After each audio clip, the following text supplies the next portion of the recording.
4 बजे की 40 breaking news और आज की पहली बड़ी खबर। अखिलेश यादव के खिलाफ चुनाव लड़ेंगे केंद्रीय मंत्री एसपी सिंह बघेल।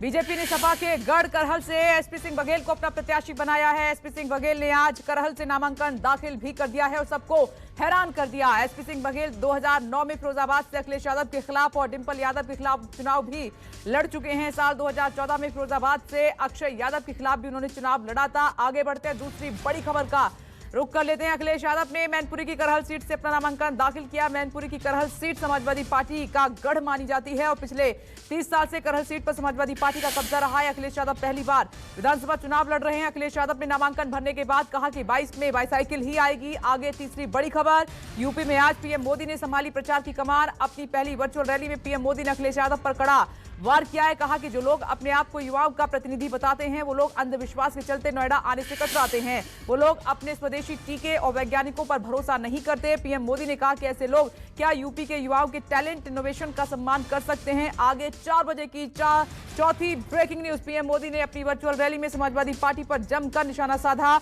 कहा कि कोई भूल नहीं सकता कि 5 साल पहले यूपी को लेकर क्या चर्चा हुआ करती थी। 5 साल पहले दबंग और दंगाई ही कानून थे। 5 साल पहले व्यापारी लुटता था, पलायन होता था, बेटी घर से बाहर निकलने में घबराती थी, माफिया सरकारी संरक्षण में खुलेआम घूमते थे, घर जमीन दुकान पर अवैध कब्जा समाजवाद का प्रतीक था। आगे 5वीं ब्रेकिंग न्यूज।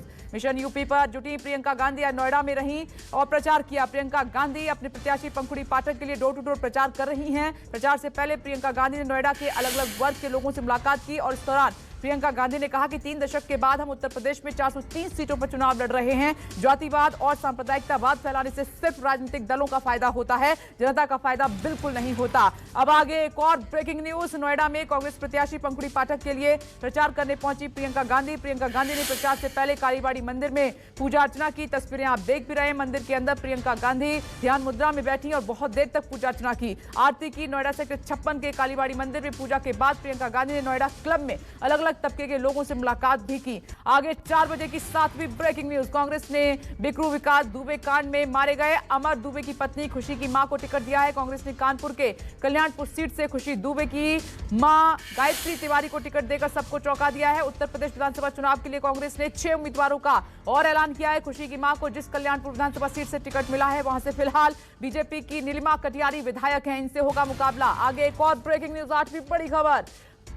कांग्रेस ने शायर मुनव्वर राणा की बेटी उषा को भी टिकट दे दिया है। मुनव्वर राणा की बेटी उषा राणा को उन्नाव की पूर्वा सीट से टिकट दिया गया है। उषा राणा ने हाल ही में उन्नाव सीट से निर्दलीय पर्चा भरा था, लेकिन अब उन्हें कांग्रेस ने पूर्वा सीट से उम्मीदवार बनाया है। कांग्रेस ने लखनऊ वेस्ट से शाहाना सिद्दीकी, लखनऊ नॉर्थ से अजय श्रीवास्तव, लखनऊ ईस्ट से पंकज तिवारी को अपना उम्मीदवार बनाया है, मैदान में उतारा है।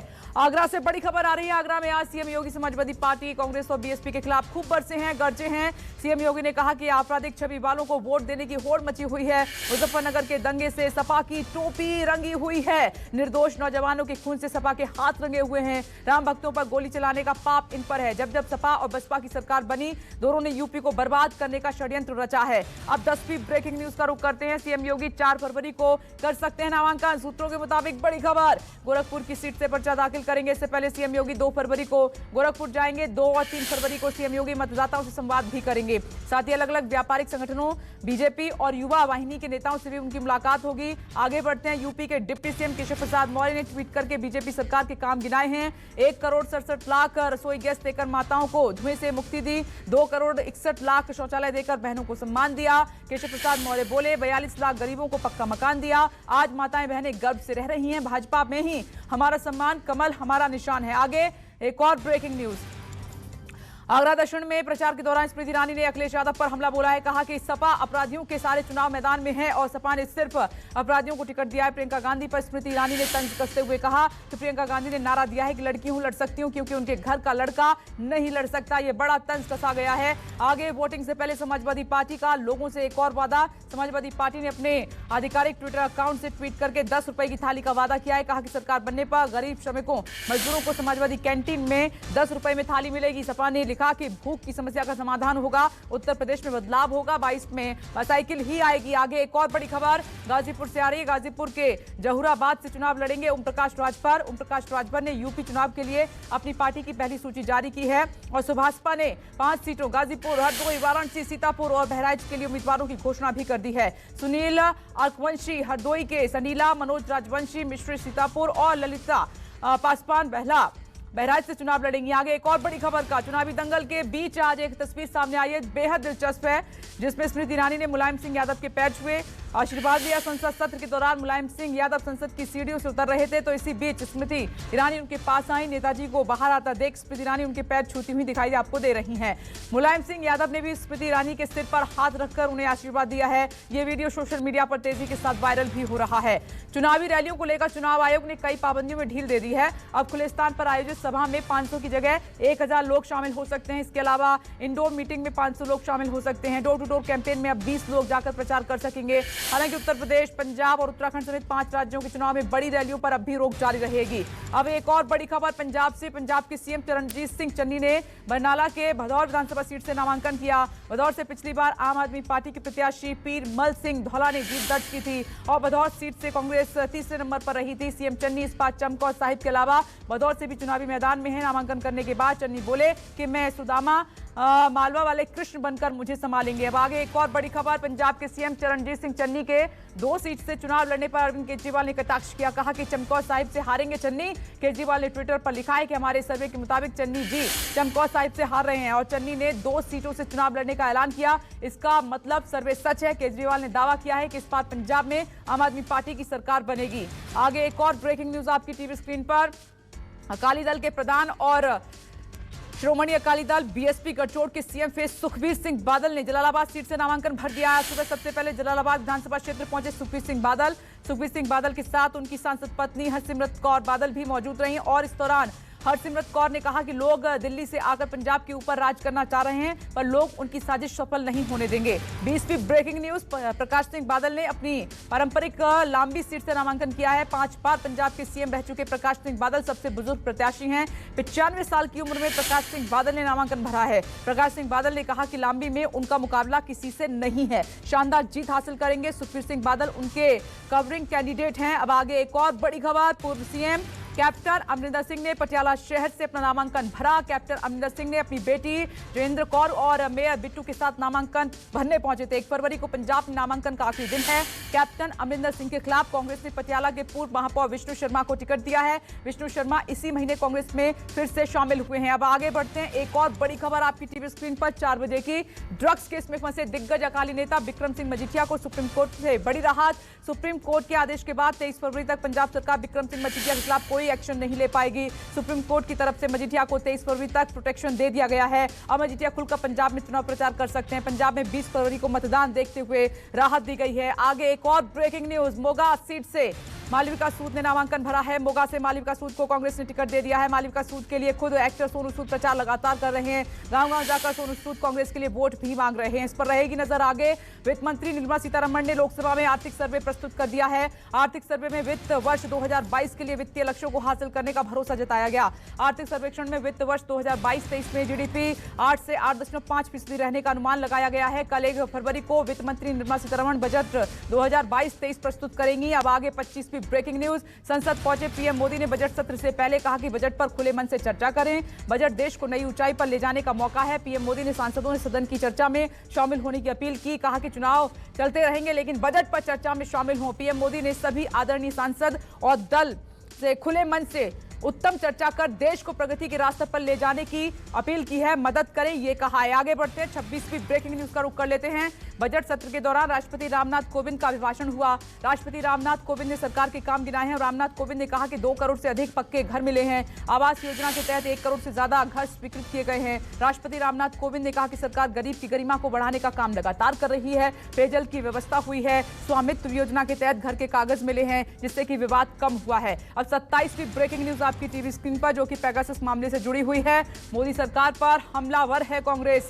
कांग्रेस नेता रणदीप सुरजेवाला ने प्रेस कॉन्फ्रेंस करके सरकार पर जोरदार निशाना साधा। कहा कि साल 2017 के बाद से लोकतंत्र को हाईजैक कर दिया गया है। बीजेपी सरकार देश को बेतहाशा लूट रही है। कांग्रेस ने जारी की बीजेपी के खिलाफ बुकलेट। कहा कि सरकार पेगासस के जरिए जासूसी का एक रैकेट चलाती है और इसमें खुद पीएम मोदी भी शामिल हैं। 28वीं ब्रेकिंग न्यूज क्या कहती है कि बजट से पहले बाजार में शानदार उछाल दर्ज हुआ है। हरे निशान पर खुला शेयर बाजार। शुरुआती कारोबार में सेंसेक्स 800 अंकों से ज्यादा चढ़ गया है, जबकि निफ्टी 17,350 के पार पहुंच चुका है। आईटी, रियल्टी समेत तमाम सभी सेक्टर्स में खरीदारी से बाजार को सपोर्ट मिला है। 29वीं ब्रेकिंग न्यूज का आप जल्दी से रुख करते हैं आपकी टीवी स्क्रीन पर। देश में कोरोना के नए मरीजों में कमी आई है। पिछले 24 घंटे के दौरान आए 2,09,000 नए मामले।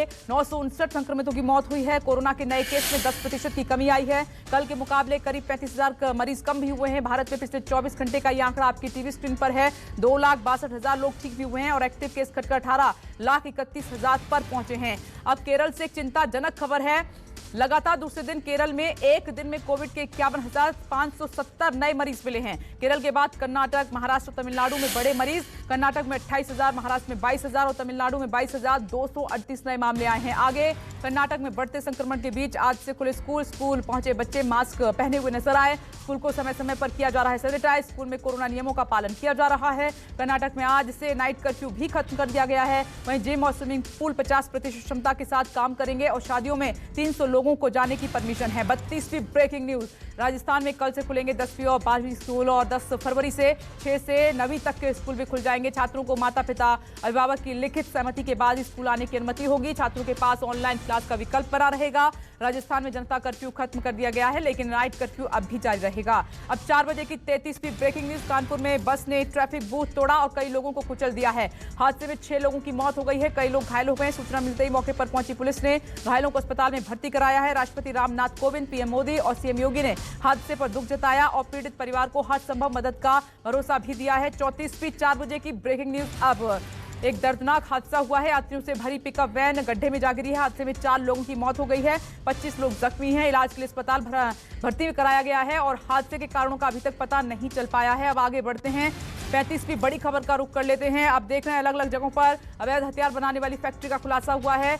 अयोध्या, सहारनपुर और आगरा में पुलिस ने अवैध हथियार बनाने वाली फैक्ट्री का भंडाफोड़ किया है। छापेमारी के दौरान हथियार बनाते हुए 5 लोगों को गिरफ्तार भी किया गया है। मौके से कई बने अधबने हथियार भी बरामद हुए हैं और पुलिस फिलहाल गिरफ्तार आरोपी से पूछताछ भी कर रही है। अब 36वीं ब्रेकिंग न्यूज का रुख कर लेते हैं। जयपुर एयरपोर्ट पर कस्टम विभाग ने बड़ी कार्रवाई की है। कस्टम विभाग की टीम ने एक यात्री को सोना तस्करी के आरोप में गिरफ्तार किया है। यात्री कैप्सूल में सोना छिपाकर ले जा रहा था। बरामद सोने की कीमत करीब 25 लाख रुपए आंकी जा रही है। आरोपी यात्री को गिरफ्तार कर पूछताछ के लिए ले जाया गया है। अब हिमाचल प्रदेश से अगली ब्रेकिंग न्यूज। हिमाचल प्रदेश में मौसम साफ हुआ, लेकिन दुश्वारियां बढ़ गई हैं। कई रास्ते अब भी बंद हैं। बिजली और पानी की सप्लाई ठप होने से लोगों को परेशानी हो रही है। बर्फबारी का लुत्फ उठाने शिमला पहुंचे पर्यटक जगह जगह फंस गए हैं और फिसलन के चलते गाड़ियां नहीं चल पा रही हैं। रास्ते खतरनाक हो गए हैं। स्थानीय लोग जान जोखिम में डालकर आवाजाही कर रहे हैं। अब 38वीं ब्रेकिंग न्यूज का रुख कर लेते हैं, जो कि दिल्ली से है। दिल्ली में वायु प्रदूषण का लेवल चिंता का विषय बना हुआ है। दिल्ली की गुणवत्ता बहुत खराब श्रेणी में है। AQI 302 दर्ज किया गया है। दिल्ली NCR में वायु गुणवत्ता खराब होने की संभावना जताई जा रही है कि और ये क्वालिटी खराब हो सकती है, गुणवत्ता खराब हो सकती है, क्योंकि पश्चिमी विक्षोभ से के कारण हवा की रफ्तार धीमी होगी, जिस कारण प्रदूषण तत्व जमा होंगे और प्रदूषण का खतरा बढ़ेगा। 39वीं ब्रेकिंग न्यूज। बुलंदशहर से किडनैप हुए बच्चे का 60 घंटे बाद अलीगढ़ में शव मिला है। किडनैपर्स ने गला दबाकर बच्चे की हत्या उन्होंने की है। गला दबाकर उन्होंने हत्या की है। डॉक्टर पिता के क्लिनिक में काम करने वाले पूर्व कर्मचारियों ने ही बच्चे को घर के बाहर खेलते हुए किडनैप कर फिरौती मांगी थी। नौकरी से हटाए जाने से नाराज पूर्व कर्मचारियों ने घटना को अंजाम दिया। पुलिस ने 4 आरोपियों को इस मामले में गिरफ्तार किया है। अब 40वीं ब्रेकिंग न्यूज की ओर बढ़ते हैं। रानी के मुद्रा पाठ पहुंचा अब तक का सबसे बड़ा कंटेनर जहाज APL रफल्स। गुजरात में अडानी समूह के मुद्रा बंदरगाह ने इतिहास रचा है। भारत पहुंचे दुनिया के सबसे बड़े कंटेनर पोत APL रफल्स ने इस पोर्ट पर लाया गया और जहां 2013 में तैयार हुआ था। मुद्रा पोर्ट की ओर से जारी आधिकारिक बयान के मुताबिक 2021 में भारत के सबसे बड़ा कंटेनर पोर्ट का गौरव हासिल करने वाले मुद्रा पोर्ट सहित भारत के लिए ये एक बड़ा मील का पत्थर साबित होगा और APL रफल्स का भारत पहुंचना भारत और इसके प्रमुख व्यापारिक भागीदारों के बीच ACMTPL की भूमिका को प्रदर्शित करता है। APL रफाल जहाज मध्य पूर्व से खाड़ी, ग्रेटर चीन और दक्षिण पूर्व एशिया से आया है। पोतनी मुद्रा बंदरगाह पर 4000 TEU वजन का आयात, निर्यात और ट्रांसशिपमेंट कंटेनर्स का आदान प्रदान किया है।